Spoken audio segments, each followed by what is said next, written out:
አጥንት የሚከስከስ ደም የሚፍሰስላት እንቻ ሀገር ጭራት አይደፍራትም ጠላት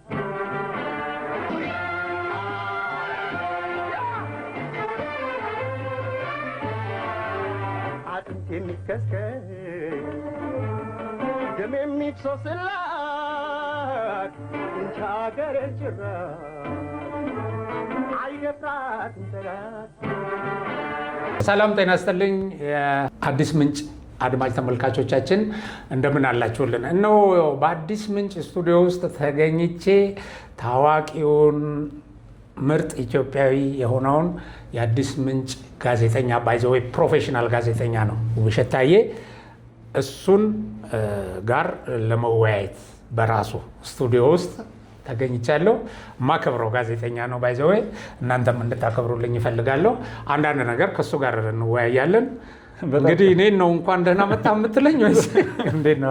በጣም ከልብ ነው የማመሰግነው። በእውነት እንግዲህ ደስ ብሎኛል። በነገራችን ላይ የአዲስ ምንጭ ሚዲያ አድማጭ ተመልካቾች በእውነት በጣም የተወደዱ ስክን ያሉ በኢትዮጵያዊነት ጉዳይ የማይደራደሩ እና በዚህም ነው ደግሞ የመጣ ነው በረዥም ጊዜ ምናልባት አብሪ ሚዲያ ላይም ከዚህ በፊት ቀርበን ስለዚህ ጉዳይ የሚያነሳንባቸዋል። አብሪ ሚዲያን በነገራችን ላይ ሊንኳን አስቀምጥላችኋለሁ። ሰብስክራይብ ያላደረጋችሁ ሰብስክራይብ አድርጋችሁ ላይክ እያደረጋችሁ እንድትከታተሉ በአክብሮት ነው የምጠይቀው። አብረን ቆይታ የሚያደርገው አንጋፋ ጋዜጠኛ ነው። እንዲሁም ደግሞ በወታደራዊ ዘርፍ ረዥም ዓመታትን ይቆይ። እንደው መቼ ነበረ ወታደራዊ 1970 ዓመተ ምህረት ጀምሮ ማለት ነው። አስቡት እንግዲህ እስካሁን ድረስ በአንድ ወይ በሌላ መልኩ ነው ያለውና ከሰባ ጀምሮ ስንት ነው የሚሆነው? 48 ሊሆን ነው። አዎ 48 ዓመት ድፈር ለመጥራት ችግር። ስለዚህ 48 ዓመት ልምድ ካለው ሰው ጋር ነው ቆይታ የምናደርገውና በእውነት እንኳን በደህና መጣህ ማለት ፈልጋለሁ። እንግዲህ በስቱዲዮ በእርግጥ ዛሬ ነሐሴ 5 ቀን 2018 ነው። የምናነሳቸው ጉዳዮች ሰሞኑን እየተደረጉ ያሉ ጉዳዮች አሉና ሸረሪና ላይ የተደረገው እጅግ አስገራሚ የሆነ በሚፋጅ እሳት ነበልባል የሚጻፍ ታሪክ ጀግና የሀገር መከላከያ ሰራዊታችን ሰሜን ምዕራብ ይመስለኛል እዛ ያለው እንዲሁም ደግሞ አየር ኃይሉም ሁሉም በተሳተፈበት ሁኔታ ታሪክ አድርጓል። ምን ይመስል ነበረ? ምን ነበር እዛ ጋ የነበረው? ግን እነማን ናቸው የነበሩት በምትለው አንጀምር እስኪ። አዎ እንግዲህ እሱ አንዳንድ ጊዜ የሆነ ውጊያ ሲገለጽ ወይም ሲተነተን ከጠላት ፍላጎት አንጻር ጠላት ምን ፍላጎት ይዞ ነው፣ ምን ግብ ሊያሳካ ነው የተነሳው፣ ያን ግብ ቢያሳካ ኖሮ ውጤቱ ምን ይሆን ነበር፣ ያ ግብ ባለመሳካቱ ምን አድነናል የሚለው ነው ትልቁ ማጠንጠኛው መሆን ያለበት። ድልን የምትለካው በዚህ ነው በመሰረቱ።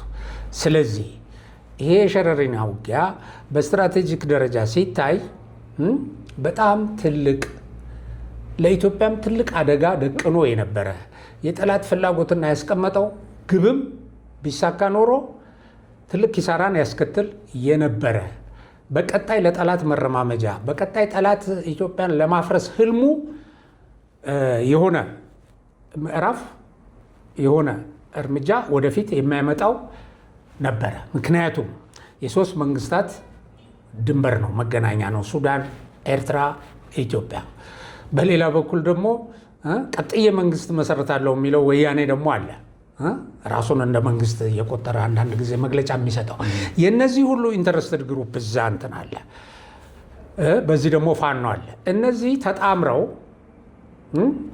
ከዚህ በፊትም ስብሰባ ሲያደርጉ የነበሩ ቃል ሲገባቡ የነበሩ እጅ በእጅ ሲጨባበጡ የነበሩ እና ሲፎክሩ የነበረበት ቀጠና ነው። ያ ቀጠና እዛ ጋ ነው። ይሄ የጽምዶ ሙሉ ጉልበቱን ተጠቅሞ እዛ ያለውን እንትን ፐነትሬት አድርጎ ገብቶ ለምን ትልቅ ስትራቴጂክ ቦታ ነው።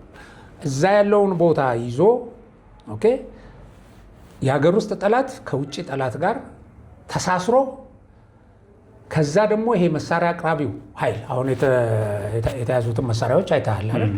እነሱን ስታይ ትልቅ ግብ ነው አስቀምጠው የነበረው። ኢትዮጵያን ደግሞ ስታይ ኢትዮጵያን ለማፍረስ ስለነበረው ህልማቸው የተወሰነ እርምጃ ወደፊት የሚመጡበት ከዛ ጦርነቱን ቀጠናዊ ያደርጉታል።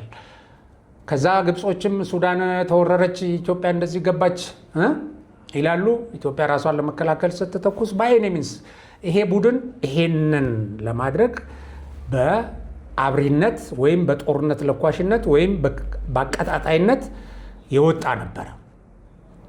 ኦኬ ልክ እሱ የተወሰነ እርምጃ ወደፊት ሄዶ መሄድ ችሎ ቢሆን ኖሮ እነዚህ ኃይሎች ይገባሉ እዛ ጦርነት ውስጥ። እሱ ግን አንድ እርምጃ ወደፊት መሄድ በማይችልበት ሁኔታ ተመታ። ትርጉሙ ይሄ ነው።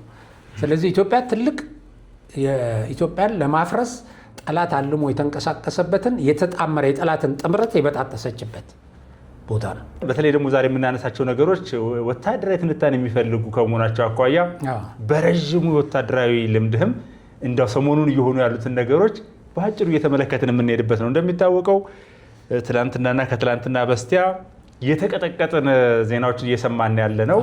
በተለይ እንግዲህ በዚህ የአላማጣ አካባቢ መረዋ ላይ እንደ መረዋ ተደልቋል። ይሄ ህወሓት ጉጅል ለማለት ነውና ጩኸቱ ግን እየተቀጠቀጠም መጀመሪያ ላይ መመታቱን ይገልጻል። ጥቂት ቆይቶ ደግሞ እንደውም ማረኩኝ መታው የሚል ነገር አለና እስኪ እንደው ምን ማለት ይቻላል በዚህ ዙሪያ? አዎ አንዱ እንግዲህ የህወሓት ቡድን በርካታ ኪሳራ ደርሶበት ዝም እንኳን አይልም። ዝም አሁን ኪሳራውን ሸፍኖ ስትመታ ስትሸነፍ ዝም ማለት አለብህ አይደል? ዝም እንኳን አይልም። አሸንፍ ያለው ነው የሚለው በተቃራኒው በጣም ተሸንፎ ተቀጥቅጦ ማለት ነው። አሁን ይሄ በሸረሪና እንደገና አሁን እዚህ አርሚ 26 ላይ ደረሰው እንትን ከባድ ነው። ምቱ በጣም ከባድ ወሳኝ ነው። ወሳኝ ነው ማለት ግን ምን ተልእኮ ይዞ ነበር የተንቀሳቀሰው፣ ምን ተልእኮ እንዳይፈጽም አደረግ ነው የሚለውን እንመለከታለን። የአንድ ድል ቫሊዩ የሚለካው በምንድን ነው? የጠላትን ፍላጎት በማምከን ነው። ጠላት ምን ፍላጎት ነበረው? ምን ፍላጎቱን አመከንበት የሚለው ነው ወሳኙ ነገር። ይሄ ቪዲዮ በቀጥታ በሸረሪና ውጊያ ተካፍለው የተማረኩ ሰዎች በድምፅ የተናገሩት ነው። እነዚህ የምታዩዋቸው በሙሉ እዛ ምስሉ ላይ ያያችኋቸው ምርኮኞች ናቸው። እቺ የአንዷ ቡድን ነች። የአንዷ ቡድን ነው። እኔ ብዙውን ስላየው ነው ይህንን የምለው።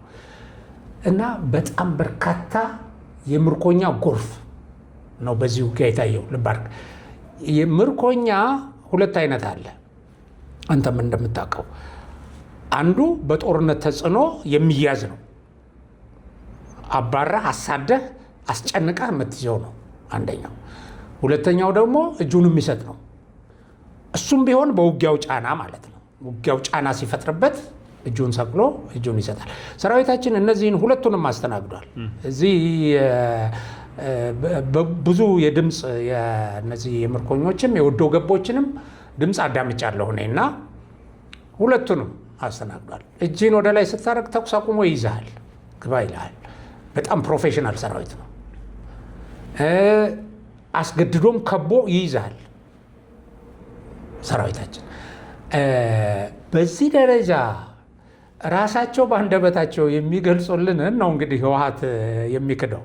ስሜ አደራ ነጋሽ ግደይ ይባላል። የነበርኩበት ክፍል ደግሞ አርማ 13 ኮር 132 ክፍለ ጦር ማለት ደግሞ እርድ ትግራይ ይባላል። ሻምበል አዛዥ ወይ ደግሞ ኃይል መሪ። የተነሳንበት ጉንበት 28 ወደ 29 ማንጊያ ነው። ከአድሚት የሚባል ቦታ ከሌሊቱ 6 ሰዓት ተነሳን።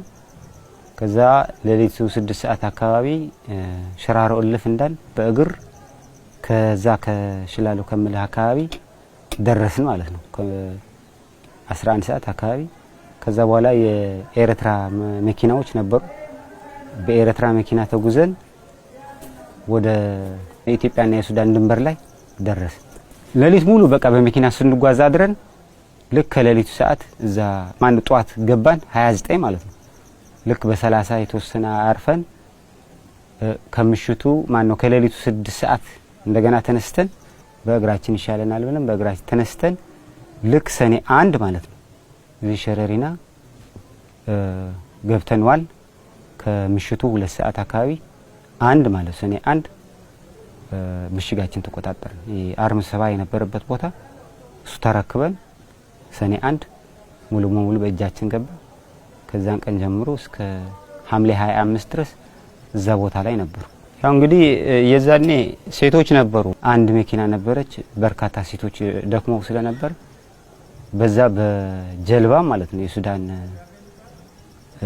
ጀልባ ማለት ነው ይዟቸውን ተሻገረን። ሐምሌ 25 ከጠዋቱ 11 ሰዓት ተኩል በስተግራችን በኩል የነበረው ብርጌድ 3 የሚባለው ተኩስ አሰማን።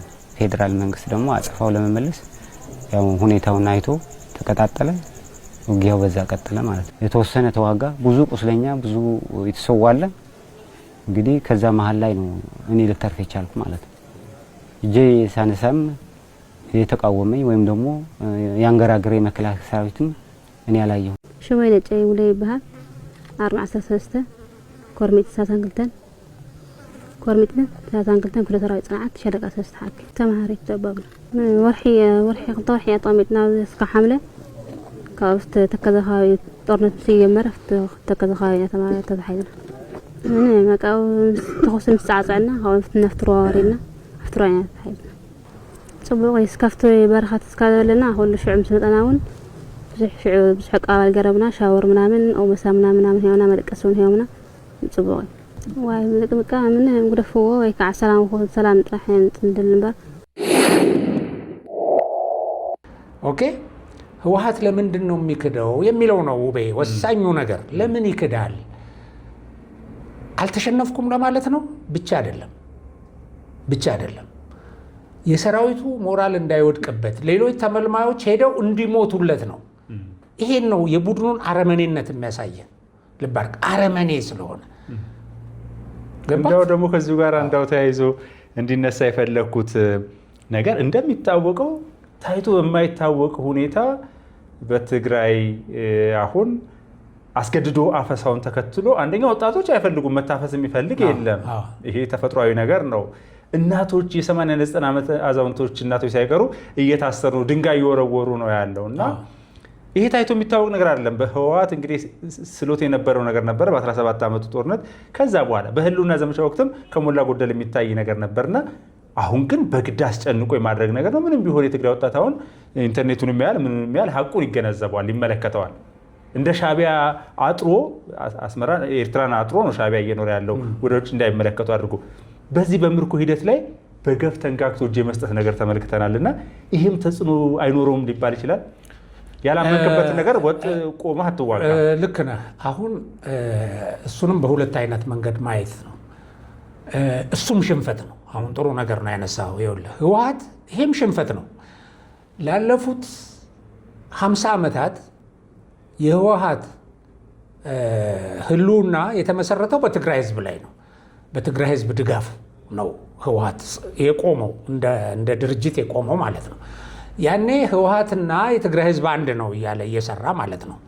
አሁን የትግራይ ህዝብ በዚህ ደረጃ ወጥቶ ልብ አድርግ 2014 ላይ የህዝብ ማዕበል አውጥቶ ሰራዊቱን የገጠመበትን ስሜት ስታይና በኋላም ህወሓት ከጎሬላነት ወጥቶ ከህግ ማስከበሩ ውጊያ በኋላ ወደ መቀሌ ሲገባ የነበረው የህዝብ አቀባበል ትግራይ ትስዕር እያለ ወጥቶ ምናምን ያንን ስታይና አሁን ግን ኖ ልጄን አልሰጥም፣ ልጄን ተውልኝ፣ እናንተ ከጫንቃ ይወረዱልኝ የሚልበትን መንገድ ስታይ ይሄ የህወሓት ትልቁ ሽንፈቱ ነው። ይሄንንም ነው የማይቀበለው ህወሓት።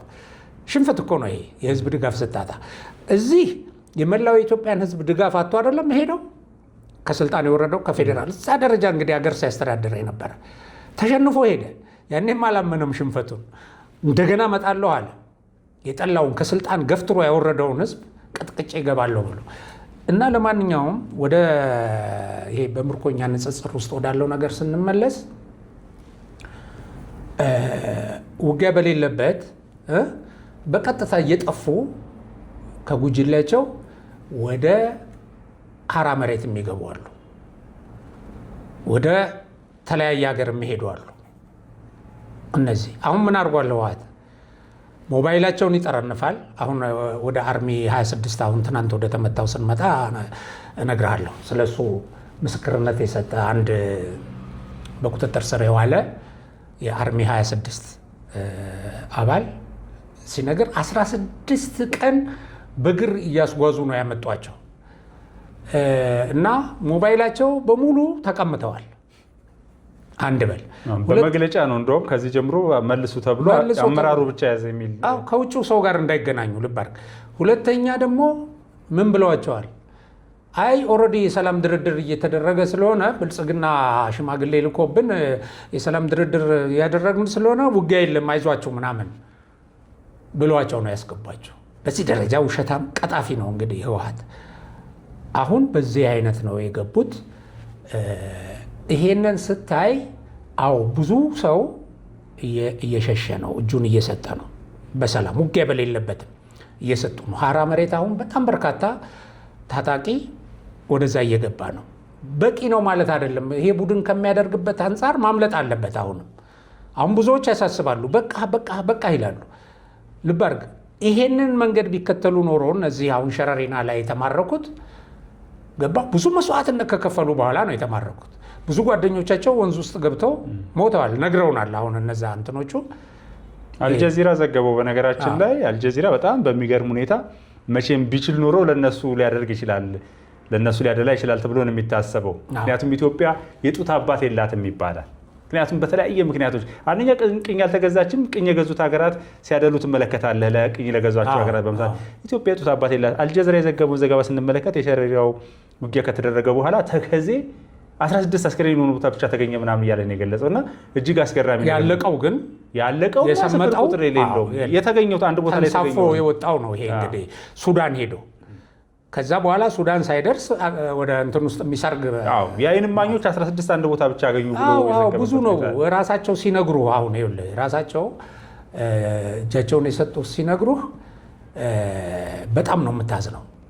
ጓደኞቻቸው በምን ሁኔታ እንዳለቁ፣ ውጊያው እንዴት እንደተከፈተ፣ ውጊያውን እንደጀመሩት ይነግሩናል። እነሱ ጀመር ነው። ከዛ በኋላ ግን በምን ቅጽበት ውጊያው ተገልብጦ የኢትዮጵያ መከላከያ ሰራዊት ወደ መልሶ ማጥቃት ቀይሮት ድል እንዳደረገ ይነግሩሃል ምርኮኞቹ። በአመራር ደረጃ ያሉ ሰዎች ሁሉ የሰጡት ኢንተርቪው አለ። እንደገና ሲወስዷቸው ወዴት እንደሚሄዱ አልነገሯቸውም። አሁን የሸረሪ ነው። ዝም ብለው ወሰዷቸው። ኤርትራ መሬት ሄደን በመኪና ተጫን፣ በሻዕቢያ መኪና ይላሉ። ሱዳን ገባን፣ በሱዳን ጀልባ ደግሞ ወደ መሬት ወደ ሸረሪና ወረድን። ሉክ አሁን የሸረሪናን ውጊያ ስትራቴጂካዊነት ስትራቴጂክ ድሉን ነው መመዘን ያለብን። በዚህ የተለያዩ ኃይላት ኢንተረስት ያለበት ነው።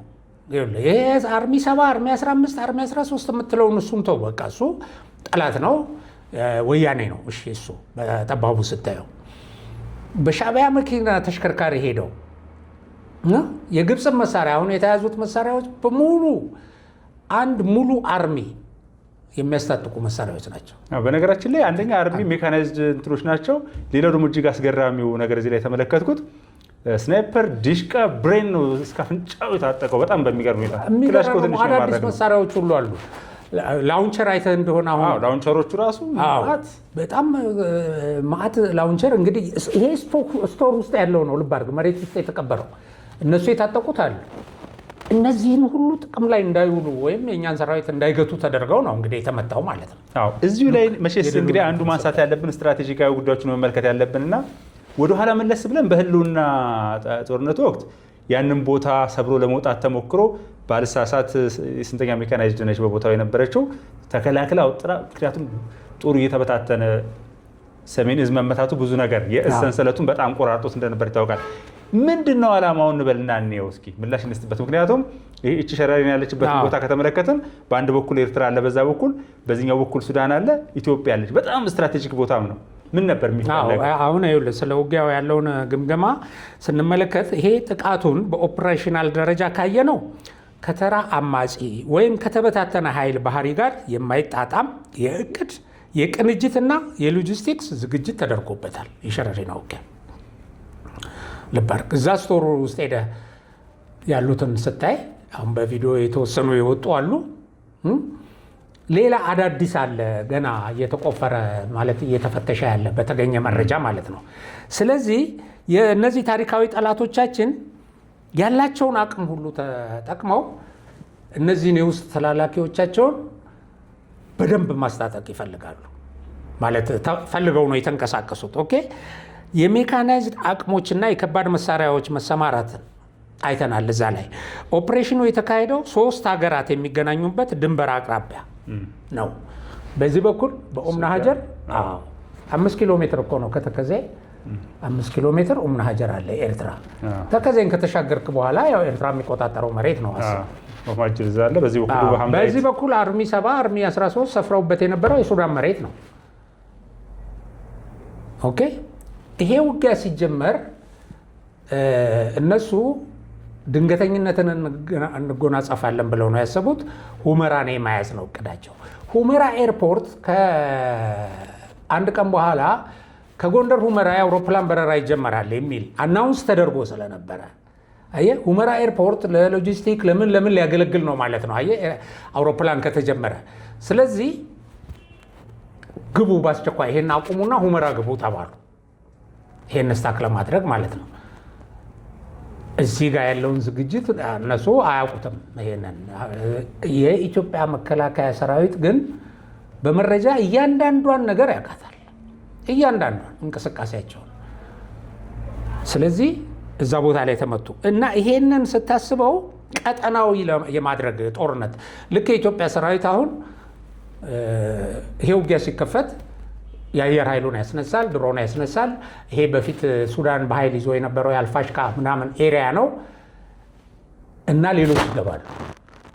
ሱዳን ይገባል፣ አልቡርሃን ሻዕቢያ ይገባል ነው አንዱ። እንደዛ እንዳሰቡት አልሆነም፣ አንድ ነገር ነው። ሁለተኛ ግን ያ ትስስር ተግባራዊ እንዳይሆን ቆርጧቸዋል። አሁን የኢትዮጵያ መከላከያ ሰራዊት አሁን ሰው በድሮን እንደዚህ ሄዶ ምናምን ኖ በዲኖስ ድሮን አስነሳላ ሆነስትሊ በነገራችን ላይ እዚህ ላይ አንዱ መነሳት ያለበት ነገር መቼስ እንደዚህ ወታደራዊ ጉዳዮች ክላሲፋይድ የሆኑ መረጃዎች ስለሆኑ እኛ ለምንሰጥባቸው እንጂ እንደተባለው በድሮን የድሮን ብቻ አይደለም አሁን እየተደረጉ ያለ ድሮን ያው አንዱ ሽፋን እኮ ነው። በቃ የሜካናይዝድ የቡድን መሳሪያዎች ሮኬቶች ምኖች በጣም ወሳኝ የሆኑ አሁን የኢትዮጵያን እኮ ስትራቴጂክ መሳሪያዎች እኮ ጠላት ማወቅ የለበትም። በጠላት በዚህ መታው በዛ መታ ምናምን አትልም። ራሳቸው በምን እንደተመቱ አያውቁ። ግን ሰሜን ምዕራብ እዛ ስለነበረ ያደረገውን ደግሞ በጣም የሚታወቅ እንትኖች አሉ። በቃ አሉ እና ግን ወሳኝ የመምታት እንትን የተጫወቱ ስትራቴጂክ መሳሪያዎች አሉ። የኢትዮጵያ ሰራዊት ዘምኗል በብዙ ነገር። አሁን ድሮም ብቻ የምትለው አይደለም። በቡድን ደረጃ በዚህ በሜካናይዝድ ደረጃ በምን ፈጣን ተነቃናቂነቱ ሞቢላይዜሽኑ አሁን ትልቁ እንትን እነሱ ባሰቡት እንትን አይደለም። ፋኖ ያቆመዋል ተብሎ አልነበር እንዴ? ወደ እንትን የሚመጣውን ወደ ትግራይ የሚመጣውን ገባ። በኋላ ግን ቆይታ እንትና 8 ክፍለ ጦር ከበበን ምናምን በየት ሄደ? በዚህ ደረጃ ሞቢላይዜሽኑ ሎጂስቲኩ ምናምን ዘምኗል። የፈለገበት ቦታ በፈለገው ሰዓት መሄድ ይችላል። ለማንኛውም ምንድነው የዚህ የሸረሪና እንዳልኩ ፍላጎቱ በጣም ብዙ ነው። ይሄ ኃይል የመጀመሪያው ኃይል ገብቶ ሁመራን ይይዛል። ከዚህ በኋላ ከውጭ ኃይል ጋር ያለው ትስስር እንደ ልቡ ይሆናል። የሻዕቢያ ኃይል የሱዳን ኃይል ወደ ጦርነቱ ይገባል። ፋኖ በዚህ በኩል ይገባል። ለምን አስቀድሞ ሲተነትኑ 360 ዲግሪ ከበነዋል የብልጽግናን ጦር ይሉ ነበረ። በዚህ ፋኖ አለ፣ በዚህ ቅማንት አለ፣ በዛ በኩል ሱዳን አለ፣ በዚህ ኤርትራ አለች፣ በዚህ ደግሞ ዋና ወያኔ አለ። እዚህ መሀል ነው ያለው። በቃ እየወጡ እኮ እነዚህ እነሱ ሚዲያዎች እኮ ከአዲስ ዓመት ወደ 2019 እኮ አይሻገርም። አንዳርጋቸው አሁን እዛ ሱዳን ሄዶ ከመጣ ወዲህ 6 ወር ነው እድሜው። ያንገምግመው ነው ገባ ያንገምግመው። ለምን ይሄ ሁሉ ኃይል እዛ ከተረባረበ እዛ ዋናውን ኃይል ካስቀረው የስባት ማዕከሉ ወደዛ ይሆናል። የኢትዮጵያ መከላከያም ወደዛ ይመጣል። ግን የሚገጥሙት ኃይሎች ደግሞ በትብብር ነው። መሳሪያዎች ይቀርባሉ፣ በገፍ ተተኳሽ ይቀርባል። ግብፅም ትገባበታለች። ባይዘው የሱዳን እንትን ተደፈረ ብላ ይሄ ነበረ ዝግጅቱ። ቀጨው ይሄን ማድረግ ቻለ። ወደ እንትኑ እንምጣ። ይሄ እንግዲህ ተመልከት፣ አንድ ነው እዚህ ላይ ያቀረብነው። በጣም ብዙ ምርኮኞች ተናግረዋል። እንግዲህ ሽንፈቱ ምን ያህል አስከፊ እንደነበረ ከዛ በኋላ ሲያዙ የኢትዮጵያ መከላከያ ሰራዊት በምን ደረጃ እንደተንከባከባቸው እና ጦርነቱን እነሱ እንደጀመሩት ይህን ሁሉ ነግረውናል። እነሱ ወደ እንትኑ እንምጣ። ወደዚች በዚህኛው ሁለቱን ማቅጣጫ ተጠቅመውታል። ያኛውም አለ እዛ ጋር የነበረው ይሄኛው የደቡቡ ደግሞ አሁንም የኢትዮጵያ መከላከያ ሰራዊት አሁን ባለው ደረጃ ምክንያታዊ የሆነና ወሳኝ የሆነ ኢላማ ነው የሚመታው። አሁን ወሳኝ የሆነ ኢላማ ኢን ሴንስ አሁን ለምሳሌ ቅድም ይሄን ተናገርን። ይሄን የሸረሪናው ምን ላይ ያሳካ ነበረ? እስቲ አስብ። ሸረሪና አሁን እንትን ገብተው ሁመራ ገብተው ቢሆን ኖሮ እነዚህ ሰዎች እንትንን እናስታውሳለን አይደለ? ያኔ በጦርነቱ ጊዜ የጨፈጨፉት እዛ ሲቪሊያንስን ማይካድራ ላይ ከዛ የከፋ ነበር የሚከሰት የነበረው። እዚህ አራጅ ነው ይሄ ቡድን፣ የታወቀ ነው። አርዶ እኮ ወደ ሱዳን የገባ ነው። ባይዘወይ አርሚ 7 ማለት ሲመታ ሽራሮ ላይ የሳምሬ ኃይል የሳምሬ ኃይልን ጥንስስ አድርጎ እኮ የተቋቋመ ነው አርሚ። ስለዚህ ያ ሪቬንጅ ነበር የሚመጣው። ኦኬ ይሄ ነው። ሌላው ግን ቀጠናውን ለመተሳሰሪያ ይጠቀሙበታል። 3 መንግስት ድንበር ነው። ስለዚህ እንደፈለጉ ሊገቡ ሊወጡ የሚችሉበት፣ ተባብረው የኢትዮጵያን ሰራዊት ሊያጠቁ የሚችሉበት ጽምዶ የሚባለው በቃ ዋናው እንትኑ እሱ ላይ ነበረ የነበረው። የመረጠው ቀጠና እዛ ነበረ። ወደዚህኛው እስኪ ስንመለስ ከሸፈ ወደዚህኛው ደግሞ ስንመለስ አሁን አርሚ 26 እዛ ተመቷል። መመታቱን የተለያዩ የራሳቸው ሚዲያዎች ተናግረዋል። እንትንም ይሄ ደደቢት ሚዲያም ወጥቶ ተወቂው ምናምን አለ። እነሱ መወቃት መደብደብ እንደ ኖርማል ግን የሰው ልጅ ዋጋ የሚከፍልበት ነው እና ሰርተዋል ይሄንን። ግማሹ ደግሞ ትምህርት ቤት ላይ እንዲያደርጉ ምናምንም ሊሉ ፈልገዋል። ተወውሱ። ነገር ግን አርሚ 26 ቅድም እንዳልኩ ሞባይሉ ተጠርንፎ ምንም አይነት ነገር እንዳያውቅ ሆኖ ነው የመጣው። ከፋኖ ኃይሎች ጋር እዛ ቦታ ላይ ትጥቅ ሲከፋፈሉ ኦሪንቴሽን ሲቀበሉ ነው የመጣው። ምንድነው ኦሪንቴሽኑ? ኦኬ እነዚህ 2 ኃይሎች ተሳስረው በአፋር በኩል ወደ ጅቡቲ መንገድ ወርደው ያው እንግዲህ ህልም መቼም ያው ታልማለህ አይደለ? እና ሌላም እነሱ የሚተማመኑበት ኃይል አለ። ወደዛ ሄደው የጅቡቲን መስመር የመቁረጥ ነው። ይሄ ትልቅ እንትን ነው ማለት ቢሳካ ለአንድ ቀን እንኳን ያ መስመር ቢዘጋ ከባድ ነው አይደለም? ስለዚህ ይሄንን ይዘው ነው የመጡት። ይሄን መንግስት ያውቃል። እኔ እንደ 2 አስተያየቶችን በዚህ ላይ እንዳልኩት እሱን ነው ማዳን የቻልነው ማለት ነው። ይሄ ነው ትልቁ ነጥብ። እኔ እንግዲህ ከረዥም ወታደራዊ ልምድ በመነሳት አሁን የጅቡቲን መስመር የመቁረጡ ነገር ዛሬ ብቻ ሳይሆን ከዚህ በፊትም በህልውና ዘመቻ ወቅትም እንደሚታወቀው ሰሜን እዝ ተመቶ ሰሜን እዝ ደግሞ ወደ 80% የሚሆነው ትልቁን እዝ ዛኔ የነበረው ከስጋትም አኳያ ማለት ነው። እዞች ሲቋቋሙ የሰሜኑ፣ የደቡብ፣ የምዕራቡ፣ የማዕከላዊ ምናምን ብለን ከምክንያታዊነት ጋር ነው አወቃቀሩ እንዳለ ሆኖ ይሄኛውም ተሞከረ። ይሄኛውም አሁን ከሽፏል በዚያን ጊዜ እንኳን። አሁንም ደግሞ እንደዚሁ የዚህ በምዕራቡ አኳያ ተደርጎ የነበረው ቦርደሩን በማስከፈት ኢትዮጵያን እንደው የውሃ መመላለሻ ለማድረግና ማፍረስ ነው የተፈለገው። መከላከያችን ምን ማለት ይቻላል ከዚህ አኳያ አሁን ከደረሰበትም ደረጃ አኳያ? እንግዲህ ይኸውልህ ጠላቶቻችን የማይረዱት ይሄንን ነው። ጠላቶቻችን ስል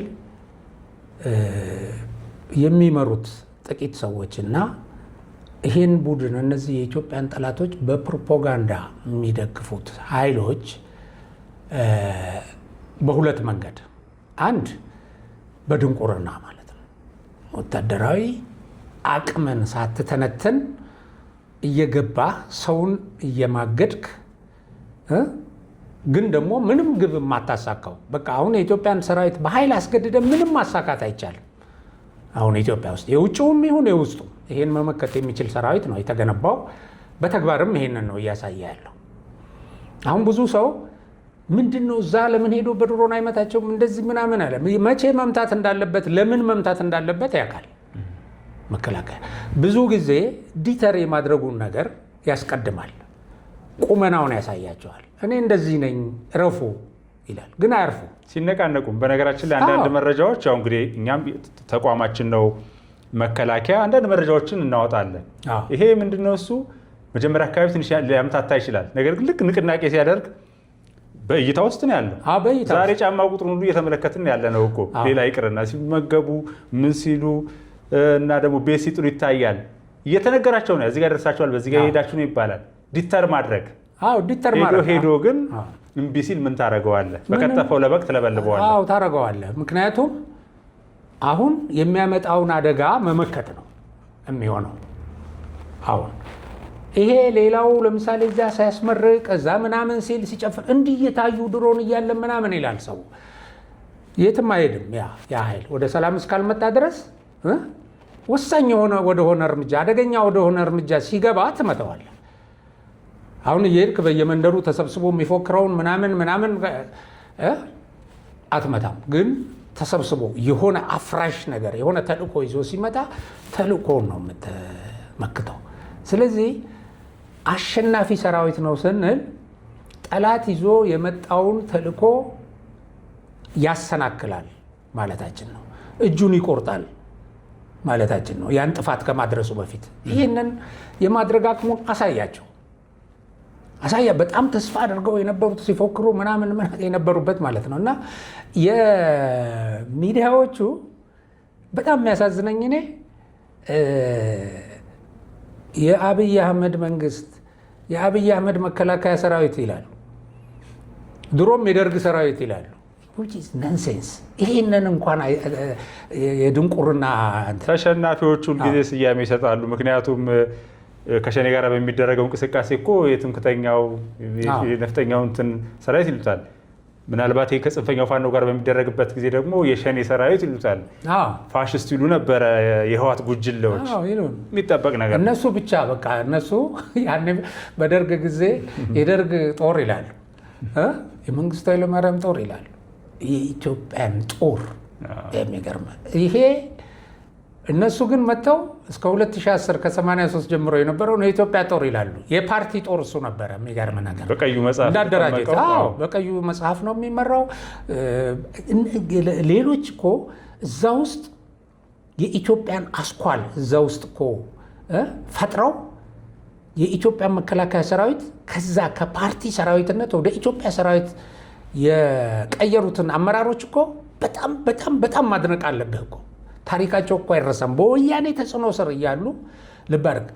ለውጡ ሲመጣ እኮ አለ የወያኔ መሪዎች የቀዩ ደብተር እንዴት ተቀየረ ምናምን እያሉ ሲጮሆ የነበሩ እዛ ውስጥ ሆነው ሲፋለሙ የነበሩ ነበር። ይሄን ፈንቅለው ኢትዮጵያዊ የሆነ ሰራዊት ገነቡ።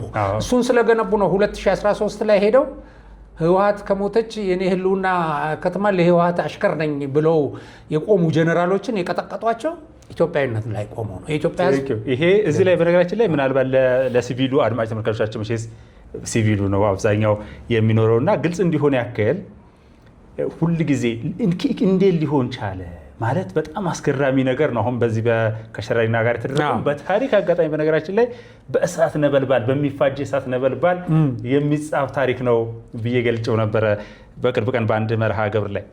ለምን ሆነ ማለት የቀዩ መጽሐፍ ነበር። አሁን ኢትዮጵያን የሚመስል ሰራዊት ነው የገነባ ነው ሪፎርም ተደርጓል ሲባል ምኑ ነው የተቀየረው? ምክንያቱም የኢትዮጵያ መከላከያ ነች ከሁሉም ቦታ የመጣ ነው ብሎ ያስባል ሰው። የተቀየረው ነገር ምኑ ነው የሚለውን አንድ 2 ደቂቃ እስኪ ልስጥ።